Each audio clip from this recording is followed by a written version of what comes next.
नमस्कार, बहुत बहुत स्वागत है आपका मेरे इस खास कार्यक्रम औरत की बात शालिनी के साथ। कहते हैं मर्ज जब हद से गुजर जाता है तो इंसान दवा नहीं दुआ ढूंढता है। और इसी दुआ की तलाश में जब हमारे देश में कई घरों की महिलाएं थक हार कर घर के बाहर कदम आगे बढ़ाती हैं, तो उनका सामना भगवान से नहीं बल्कि भगवान का मुखौटा पहने कुछ भेड़ियों से होता है। आज हम बात करेंगे उस अंधविश्वास की जिसकी सबसे बड़ी कीमत हमारे देश की महिलाएं चुका रही हैं। और सच तो ये है कि पाखंडियों की कोई जाति या धर्म नहीं होता। ये गेरुआ चोला पहने बाबा भी हो सकते हैं, हरी चादर ओढ़े मौलाना भी हो सकते हैं, और सफेद क्रॉस पकड़े पादरी भी। ये सभी एक ही ढर्रे पर काम करते हैं। ये महिलाओं की लाचारी को भांपते हैं, उनके अंदर ईश्वर का डर पैदा करते हैं, और फिर आंख मूंद कर भरोसा करने वाली औरतों का ऐसा शोषण करते हैं कि उनकी पूरी जिंदगी तबाह हो जाती है। भारत में अक्सर बहुत से घरों में महिलाएं जब बच्चा बीमार हो, पति की नौकरी छूट जाए, या रोज रोज की कलह से मन टूट चुका हो, और जब सारे रास्ते बंद हो जाएं, तब औरतें परेशान हो जाती हैं। और औरतों की इसी मजबूरी और दुख का फायदा उठाने के लिए भगवान के नाम पर धोखा देने वाले लोग पहले से ही जाल बिछा कर बैठे होते हैं। बचपन से लड़कियों को सिखाया जाता है कि गुरु भगवान का रूप होते हैं, और इसी भरोसे का कत्ल ये ढोंगी बंद कमरों में करते हैं।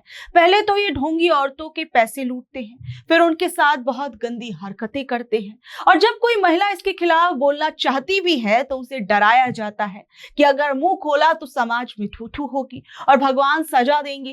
और आज हम यही जानने की कोशिश करेंगे कि आखिर क्यों भगवान के नाम पर अक्सर औरतों को ही निशाना बनाया जाता है। सबसे पहले बात करते हैं कानपुर देहात के एक मामले की। यहाँ पर एक मामला सामने आया बोतल बाबा का। ये मामला ठीक वैसा ही है जैसे बाकी ढोंगियों का होता है। भगवान और पूजा पाठ के नाम पर औरतों को डराना और फिर उनका फायदा उठाना। इस बाबा का असली नाम हरि ओम यादव है। ये यूपी के कानपुर देहात इलाके में अपना एक आश्रम चलाता था जिसका नाम हरिधाम सरकार आश्रम है। लोग इसे इसके अजीबोगरीब तरीकों की वजह से जानते थे और इसी वजह से इसका नाम बोतल बाबा भी पड़ गया। मामला तब सामने आया जब एक पीड़ित महिला ने हिम्मत जुटाकर पुलिस से शिकायत की, और महिला का आरोप है कि इस ढोंगी बाबा ने उसे पहले डराया कि उसके ऊपर काली शक्तियों और भूत प्रेत का साया है। बाबा ने महिला से कहा कि अगर इस साय को नहीं हटाया गया तो उसका और उसके परिवार का भारी भरकम नुकसान होगा। और इसी डर के चक्कर में महिला बाबा के आश्रम पहुंचती है। महिला का कहना था कि जब वो आश्रम पहुंची तो बाबा उसे पूजा पाठ कराने के बहाने एक अकेली जगह पर ले गया। वहां कोई और नहीं था। इसी का फायदा उठाकर बाबा ने महिला के साथ छेड़छाड़ शुरू कर दी और उसके साथ जबरदस्ती करने लगा। लेकिन महिला डरी नहीं, उसने हिम्मत दिखाई और शोर मचाना शुरू कर दिया। बाबा के चंगुल से खुद को छुड़ाकर वो किसी तरीके से आश्रम से बाहर भागी और सीधे पुलिस स्टेशन पहुंच गई। महिला की बात सुनकर कानपुर देहात की पुलिस ने तुरंत एक्शन लिया और बोतल बाबा उर्फ हरिओम यादव समेत 5 लोगों के खिलाफ एफआईआर दर्ज की। पुलिस ने इस ढोंगी को गिरफ्तार किया और अब वो जेल की हवा खा रहा है। इल्जाम इस पर यह भी था कि इसने 40,000 रुपए की ठगी भी की है। पुलिस इस बात की भी इन्वेस्टिगेशन कर रही है कि क्या इस बाबा ने काली शक्तियों का डर दिखाकर पहले भी किसी और महिला के साथ ऐसी घिनौनी हरकत की है। अब दूसरा मामला है महाराष्ट्र का। महाराष्ट्र के पुणे से एक ढोंगी बाबा का नाम सामने आया जिसका नाम था राधा मोहन मिश्रा उर्फ भोंदू बाबा। ये मामला बेहद खौफनाक है और हैरान करने वाला है, जो दिखाता है कि पाखंडी आश्रमों के अंदर कैसा काला साम्राज्य चला रहे हैं। ये मामला महाराष्ट्र के पुणे का है जहां पुलिस ने 59 साल के एक ढोंगी बाबा राधा मोहन मिश्रा को गिरफ्तार किया। ये बाबा खुद को कोई मामूली इंसान नहीं बल्कि भगवान का सीधा अवतार बताता था और दावा करता था कि उसके पास दिव्य शक्तियां हैं, और ये लोगों को झांसा देता था कि वो अपनी इन जादुई ताकतों से परिवार की लड़ाइयां, बीमारियां और पैसों की तंगी जैसी हर समस्या को एक झटके में दूर कर देगा।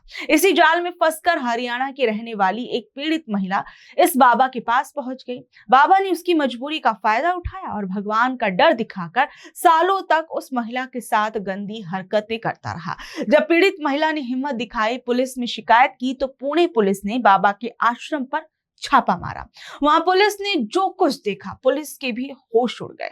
पुलिस को इस बाबा के आश्रम से एक छिपी हुई गुप्त सुरंग मिली, कई इलेक्ट्रॉनिक सामान मिले जिसका इस्तेमाल बेहद गलत कामों के लिए किया जा रहा था।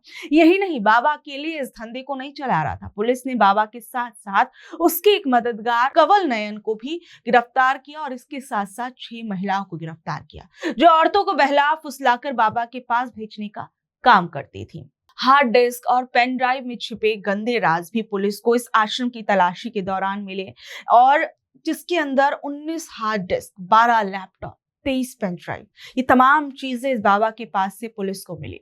पुलिस को शक है कि इस बाबा ने आश्रम में आने वाली कई दूसरी महिलाओं को भी गंदी तस्वीरें और वीडियो रिकॉर्ड करके दिखाए हुए थे, जिनके दम पर वो उन्हें ब्लैकमेल करता था और सालों तक चुप रखता था। फिलहाल पुलिस इन सभी हार्ड डिस्क और पेन ड्राइव की बारीकी से जांच कर रही है ताकि ये पता लगाया जा सके इस पाखंडी बाबा ने और कितनी मासूम महिलाओं की जिंदगी बर्बाद की। अब ये बाबा और इसका पूरा गैंग जो है वो जेल की सलाखों के पीछे है, लेकिन ये देखने वाली बात है कि इनको सजा क्या मिलती है। और इसी तरीके का मामला आपको महाराष्ट्र से याद होगा कि कुछ समय पहले आया था, जब महाराष्ट्र के नासिक जिले के मीर गांव में, जहां शिवनिक संस्थान चल रहा था और ये संस्थान चला रहा था ढोंगी बाबा अशोक खरात, जिसे पुलिस ने पकड़ा। ये बाबा नंबरों का हिसाब लगाकर लोगों को उनका भूत और भविष्य बताता था। जब सीधे साधे लोगों को इसकी कुछ बातें सच लगी तो वो इस पर आंख मूंद कर भरोसा करने लगे, और इसी भरोसे का फायदा उठाकर इस बाबा ने कई महिलाओं के साथ गलत हरकतें की। और सबसे बड़ी बात ये थी कि इस बाबा के इर्द गिर्द कोई आम महिलाएं ही नहीं, बहुत से ऐसे लोग भी इस बाबा से जुड़े हुए थे जिनके अच्छे खासे राजनीतिक ताल्लुकात थे, या फिर कहा जाए कि वो सरकारों के अंदर बैठे हुए थे अच्छे खासे पद पर। सबसे बड़ी बात, ये बाबा महिलाओं का रेप करता था और लोगों को डराने के लिए इस बाबा ने अपने आश्रम में नकली सांप, नकली बाघ रखे हुए थे ताकि आने वाले लोग डर जाएं, बाबा की हर बात मानने को मजबूर हो जाएं। यही नहीं, ये ढोंगी चिंचोक नाम का एक साधारण पत्थर लोगों को डरा डरा कर 10,000 से लेकर लाखों रुपए में बेचता था कि आप इसको ले लीजिए, आपका इससे भला हो जाएगा। और इसी धोखेबाजी के दम पर उसने गरीब किसानों की जमीनें हड़प ली। नदी किनारे 16 एकड़ में फैला 18 करोड़ रुपए का आलीशान फार्म हाउस बना लिया। और हद तो ये हो गई कि बड़े बड़े सरकारी अफसर और नेता भी इस पर मेहरबान थे। सरकार ने इसे लाखों लीटर पानी और 1 करोड़ रुपए का फंड तक दे रखा था। और इन्वेस्टिगेशन में पता चला कि इस बाबा के पास 40 करोड़ से ज्यादा की संपत्ति थी। लेकिन इस बीच में सबसे शर्मनाक बात यह रही कि महिला आयोग की अध्यक्ष रूपाली के साथ इसकी तस्वीरें सामने आई। आरोप लगा कि जो महिला आयोग औरतों को न्याय दिलाने के लिए बना था, उसकी अध्यक्ष ही इस ढोंगी को अपना गुरु मानती थी। और इस हंगामे के बाद रूपाली को अपना पद छोड़ना पड़ा, इस्तीफा देना पड़ा। अब चलते हैं यूपी में। यूपी के मथुरा के अंदर ये तो ऐसी कहानियां थी जहां पर बहुत सी ऐसी मासूम महिलाएं जो बहुत से ऐसे घरों से आती थी जहां वो पढ़ी लिखी नहीं होती थी, या कई बार ऐसी गरीब परिवारों से आती थी, जिसके कारण इन बाबाओं को, इन महिलाओं को फंसाना आसान होता था। लेकिन यूपी के मथुरा का ये मामला एक ऐसा मामला था जहां पढ़ी लिखी महिलाओं को इन बाबाओं ने अपने जाल में फंसाया था। कृष्ण भक्ति के नाम पर एक बेहद पढ़ा लिखा और शातिर दिमाग का लड़का छुपा बैठा था। इसका नाम है अभिषेक मिश्रा। ये कोई अनपढ़ बाबा नहीं था। इसने देश के सबसे बड़े कॉलेज IIT रुड़की से इंजीनियरिंग की पढ़ाई की थी और मुंबई में 20 लाख रुपए के पैकेज पर नौकरी करता था। लेकिन नौकरी छोड़कर इसने इंटरनेट और यूट्यूब को अपना हथियार बनाया और राधा कृपा अमृत नाम से चैनल खोलकर प्रवचन देने लगा। ये पढ़े लिखे युवाओं को फंसाने के लिए धार्मिक बातों के साथ साथ साइंस और लॉजिक का इस्तेमाल करता था, जिससे बड़ी बड़ी कंपनियों में काम करने वाली पढ़ी लिखी लड़कियां इसके जाल में फंस जाती थी। ये लड़कियों को समझाता था कि तुम्हारे माता पिता और परिवार सब मोहमाया है, ये तुम्हें भगवान से दूर कर रहे हैं। इसके चक्कर में कई लड़कियों ने अपनी लाखों की नौकरियां छोड़ दी और अपने माता पिता से नाता तोड़ लिया। खुद को कृष्ण का अवतार बताकर ये कहता था कि उसे कई गोपियों के साथ रहने का अधिकार है और गंधर्व विवाह के नाम पर ये लड़कियों के साथ शारीरिक संबंध बनाता। जब लड़कियों ने विरोध किया तो उन्हें प्रसाद में नशीला पदार्थ देकर उनका गंदा वीडियो बनाता, उन्हें ब्लैकमेल करता। और इसकी खुद की माँ, जो एक स्कूल की हेड मिस्ट्रेस थी, इसके इस गंदे काम से परेशान होकर इसे छोड़कर चली गई थी। आखिरकार पुलिस ने छापा मारा, इसे गिरफ्तार किया और इसके चंगुल से बहुत सी लड़कियों को छुड़ाया। यानी आप समझ सकते हैं कि पढ़ी लिखी महिलाओं तक को ये बाबा जो है अपने झांसे में ले लेते हैं। ऐसा एक और गंदा धंधा पंजाब की जालंधर में चल रहा था, जिसे पादरी बजिंदर सिंह चलाता था। आप लोगों को याद होगा, कुछ समय पहले उस पर बहुत से आरोप लगे थे। इसका नाम असली जो था वो जतिंदर सिंह था। ये हरियाणा का रहने वाला था। साल 2012 में ये एक मर्डर के केस में जेल गया था, जहां इसकी मुलाकात एक ईसाई कैदी से हुई और इसने अपना नाम बदलकर खुद को प्रॉफेट यानी भगवान का दूत घोषित कर दिया। इसके बाद इसने जालंधर के एक गाँव में बहुत बड़ा चर्च बना लिया और इसके कई वीडियोज आपने सोशल मीडिया पर देखी होंगी, जहां पर वो यस्सु यस्सु वाला जो एक वीडियो है वो काफी ज्यादा फेमस भी हुआ था। काफी ज्यादा ये बाबा उन वीडियोस के अंदर नजर भी आया था। और जो ये बाबा था, एक जेल से निकलने के बाद हर हफ्ते चंगाई सभा चलाने लगा।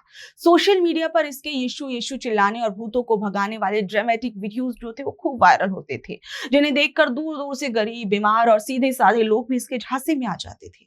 और ये दावा करता था कि इसके छूने भर से कैंसर और एड्स जैसी बड़ी बड़ी बीमारियां जो हैं वो ठीक हो जाएंगी। चंगाई के इस धंधे के दम पर इसने करोड़ों रुपए कमाए। इसके लाइव शो में बॉलीवुड की मशहूर एक्टर्स और कॉमेडियंस भी शामिल होने लगे, जिससे आम जनता को लगा कि बाबा तो पक्का लोगों का इलाज करता है।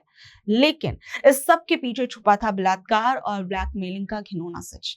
एक महिला ने इस पर रेप और अश्लील वीडियो बनाकर करोड़ों रुपए वसूलने का केस दर्ज कराया, जिसके बाद इसे दिल्ली एयरपोर्ट से भागते हुए पकड़ा गया और अब मोहाली की अदालत ने इसे उम्र कैद की कड़ी सजा सुनाकर जेल भेज दिया। ढोंग और हैवानियत का ऐसा ही एक और रोंगटे खड़े कर देने वाला मामला महाराष्ट्र के नागपुर से सामने आया, जहां एयरफोर्स के एक बड़े अफसर की पत्नी को निशाना बनाया गया।